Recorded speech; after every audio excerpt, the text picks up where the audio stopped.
Welcome to Beyond the Wormhole, where we go out of the matrix and into the great beyond. I'm Debbie Pokornik, and I'm here with my good friend, Angelia LaRue. Hi, Angie. And as you can see, I'm here on the moon, and she is right there in her beautiful office with her crystal array table. So, Angie, what would you like to talk about this week?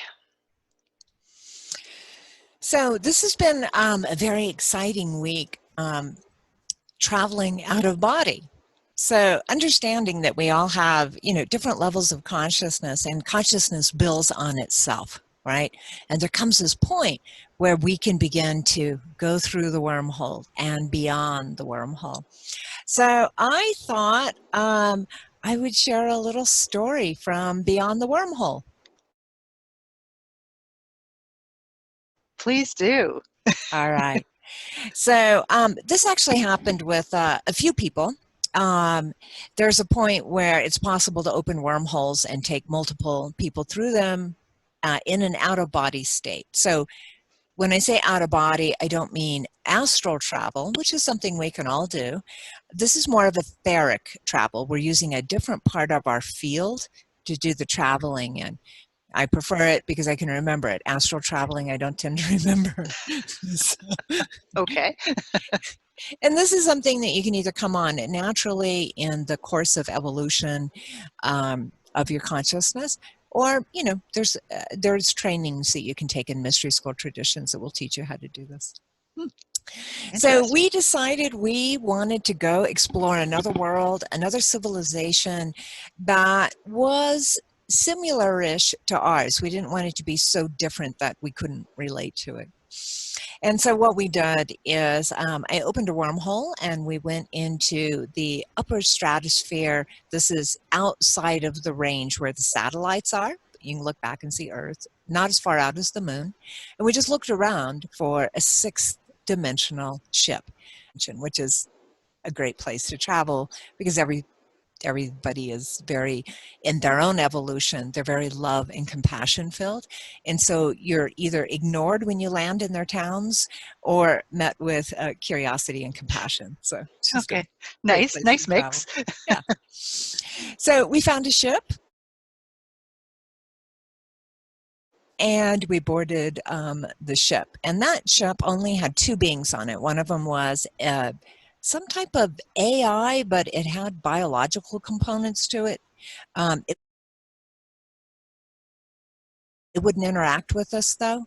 And the other one was a sentient being from another race, which is a biped, like we are, 2 arms, two legs, 2 forward-facing eyes.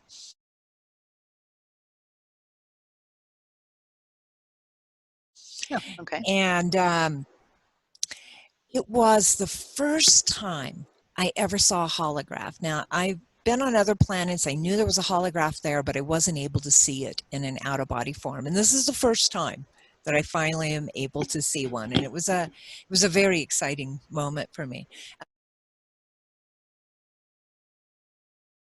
And the holograph that was up was of our planet.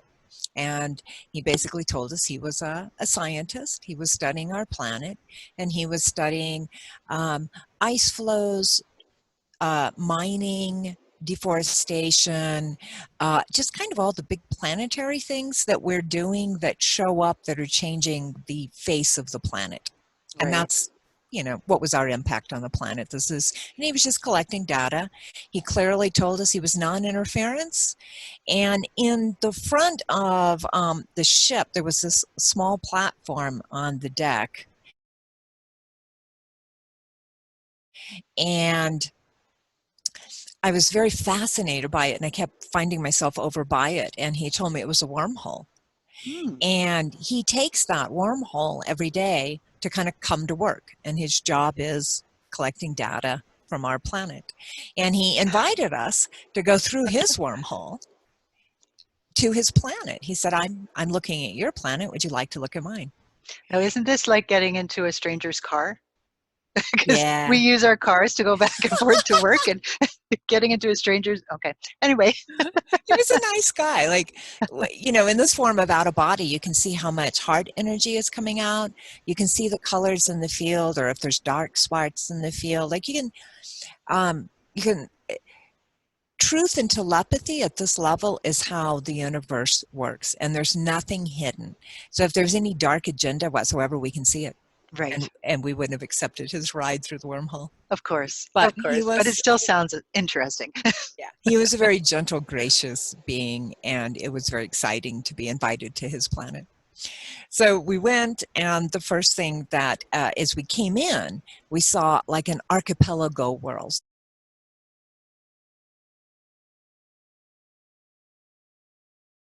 So this is a world of large chains of islands, and most of the world is very watery. So we sat down on a chain, one chain of island, and we're like in a subtropical jungle, right? And the plants that have leaves the sizes of entire rooms, and it's very confusing. Wow. And we're just like, oh, I can't see anything. I feel like a little mouse on the jungle floor. Yes. And so we rose up, and when we rose up above all the foliage, in the distance, we saw a dome, an energy dome. And there was a central post coming up the center, which was spraying out the energy. And underneath the dome was a city.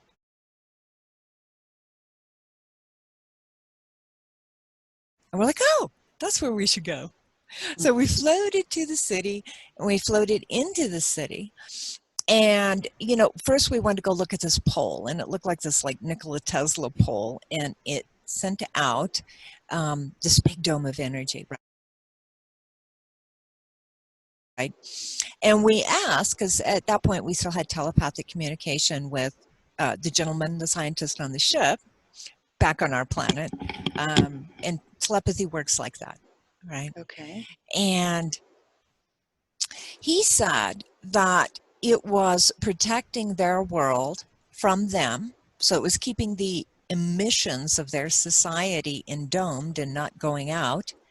And it also kept out some of the wildlife that would come into the city to keep it safe.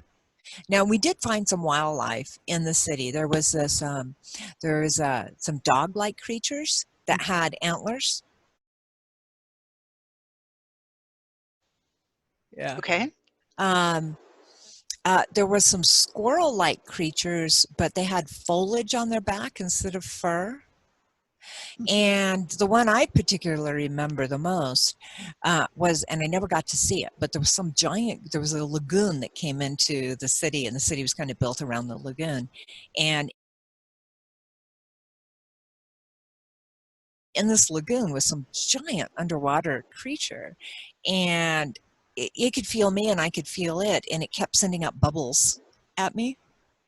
But so I never got to see it, but it was there. You And it couldn't was, see it, but you could sense that it was there. Is that what you mean? yeah, I could sense it was there. And then when I would ask it to come closer to the surface so I could see it, it would just blow bubbles up. Aw, Yeah. that's kind of cute. Yeah. So we go into the central area where that big post is that's sending out the energy dome.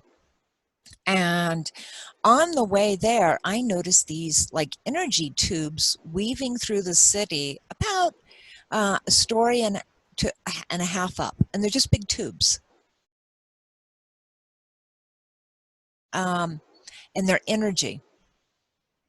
And the first thing that happens is I get sucked into one. It's like a vacuum tube. And it turns out it's a transit system. So they don't have automobiles. They just walk into these tubes and zip to the side of the city that they need to be in. So it's kind cool. of like a moving sidewalk, but it's a energy tube. And no rush hour, nothing. No rush hour. Yeah. Love it. And since I'd never been in one, I didn't know what to do. I'm just tumbling and falling and twirling.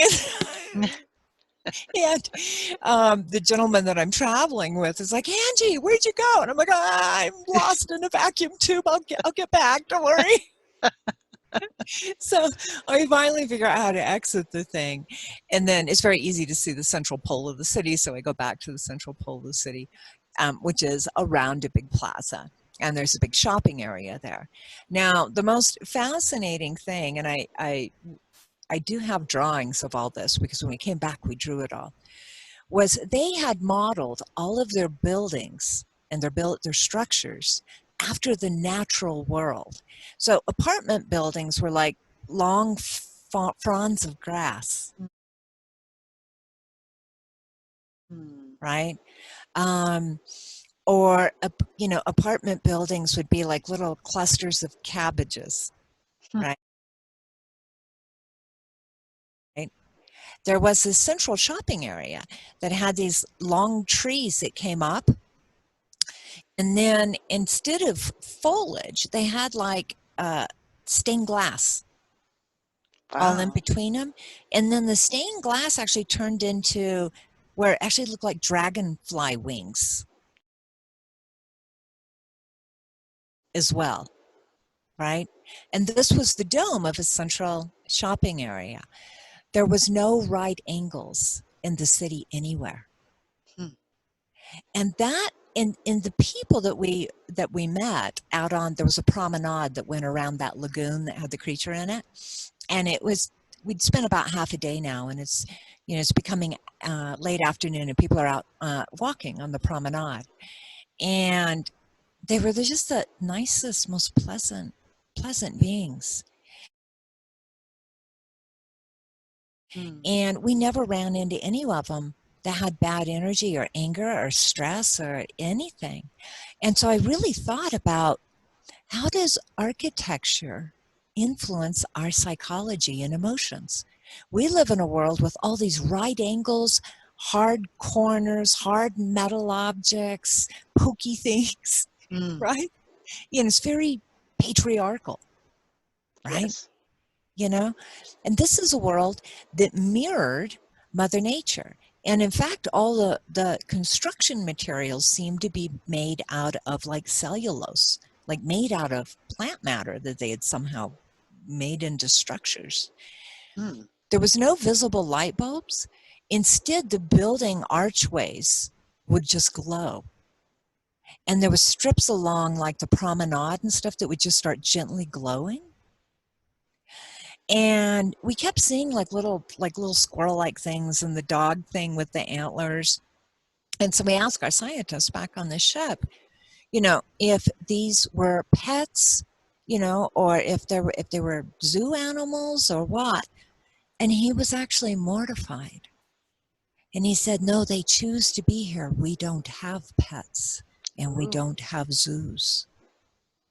But he knew what they were, so he understood and thought that was just awful that you Yeah, would he even was, suggest it.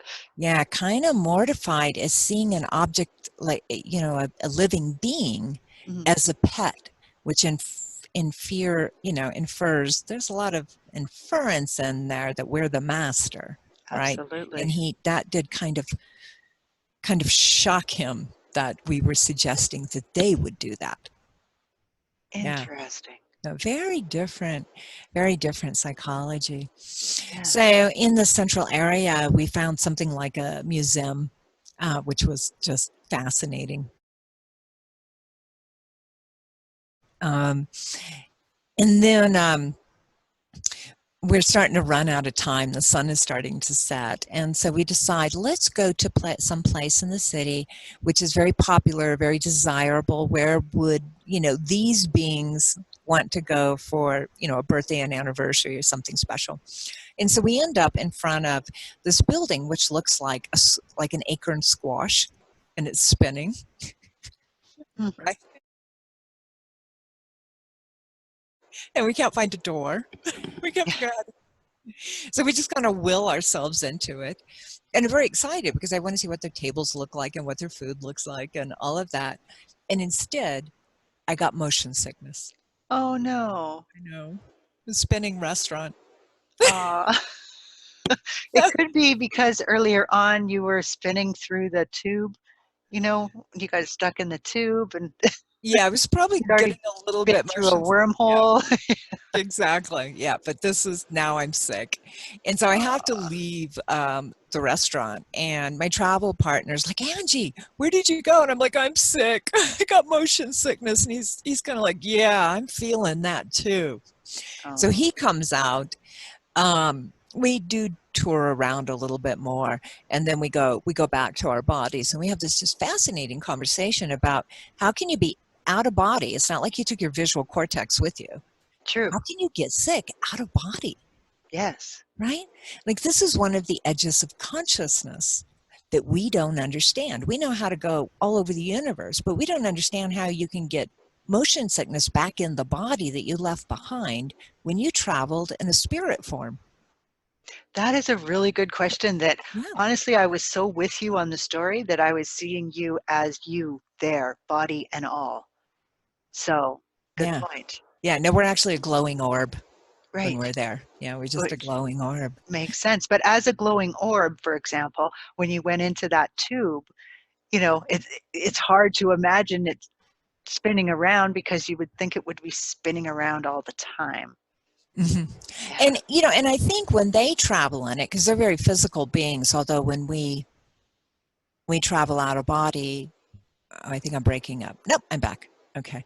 Um, they show up to us as glowing beings too, but we could tell a little bit about what their physical structure looks like. They were, averaging 4.5 to 5 feet tall. They're kind of short and squat. We called them Weebles. There used to be a child's Yeah. toy called the Weebles, We right? will And they're just, wobble, but we don't fall down. yeah, and they're just very pleasant. And I think there was like a cartoon about the Weeble people. Mm, And that's what we call it, Weeble World, because the personalities of the people were just so pleasant. nice. And then they were kind of short and squat. They were kind of egg shaped. So, Nice. Oh, yeah. well, there you have it. There is our 15 minutes or so into the wormhole, where Angie is able to share some of the incredible experiences that she's having. And I think you probably noticed that she's sharing them just like, oh, yeah, and then we did this and we did that. And like it's a normal experience for all of us. When for a lot of us, we're going to live vicariously through you until we start learning how to do this kind of thing for ourselves. So, we like to remind people in this show that you want to live your life now while you're here on planet Earth and you can experience these kind of things because in your next life, you may just be a sea sponge on Zet Reticula. You never know. Yes. Live everything you can for this moment. And I do encourage you to meditate and begin the journey inside. Um, Above the oracle of Delphi, it said, know thyself. And when you begin to know yourself, you discover you are wonder beyond your wildest dreams. What I can do, you can do too. Find the pathway. Nice. So we will be back in our future episodes. We are going to be providing real guidance towards inner peace, awakened consciousness, being a healer, being a psychic, gifts of the spirit. We're going to be talking about flying on a dragon. Some really amazing things that Angie has been through. So please share this information, share the video or the podcast, whatever you happen to be listening to. If you want to find out more about Angie, you can go to crystalarays.com. That's crystal, ARRAYS.com. Thanks for tuning in.